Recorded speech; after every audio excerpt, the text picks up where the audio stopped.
Local માર્કેટમાં જ વેચી દેતા. તો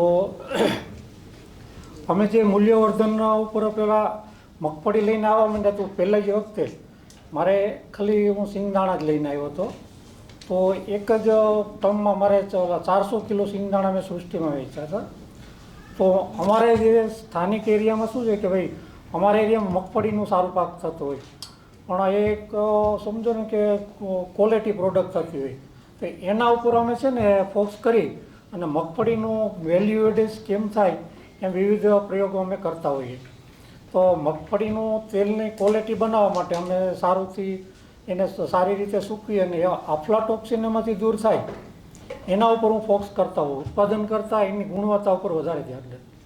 તો એ દૂર કરવા માટે અમે વિવિધ પ્રયોગો કરી અને મગફળીને સૂકવી અને એનું અફ્લાટોક્સિનનો 4 FSI જે આપણે 4% અંદર લેતું હોય, તો એમાં મગફળી આપણે અફ્લાટોક્સિન ગણીએ તો G1, G2, B1 ને B2 નામનું આવતું હોય છે.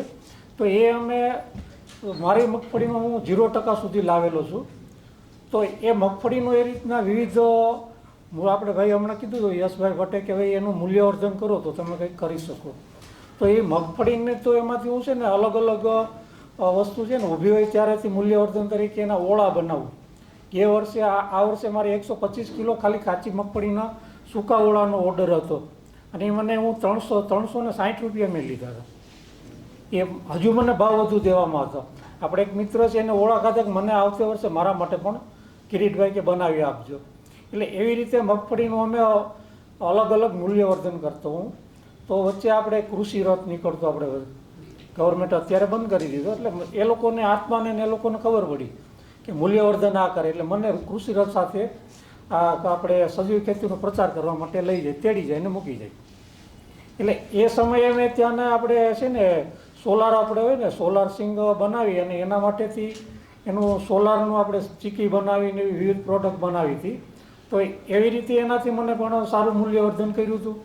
અને મગફળીના ઓળા હોય, ઓળામાંથી આપણે સોલાર મગફળી બનાવીને એનાથી મેં ગયા વર્ષે આપણે મગફળીનો મૈસૂર બનાવ્યો હતો. એ મૂલ્યવર્ધન થકીનું આપણે છે ને અમે વિવિધ પ્રયોગમાંથી એના 800 રૂપિયા કિલો અહીંયા વેચેલો હતો.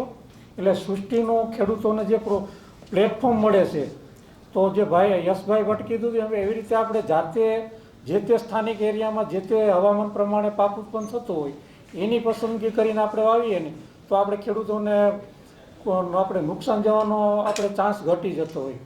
તો એવી રીતે અમે છે ને અલગ અલગ જે કંઈ હોય ઉત્પાદન થતા હોય જે તે હવામાન પ્રમાણે અમે પસંદગી કરી અને એનું વાવેતર કરી અને એનું મૂલ્યવર્ધન કરતા હોઈએ છીએ.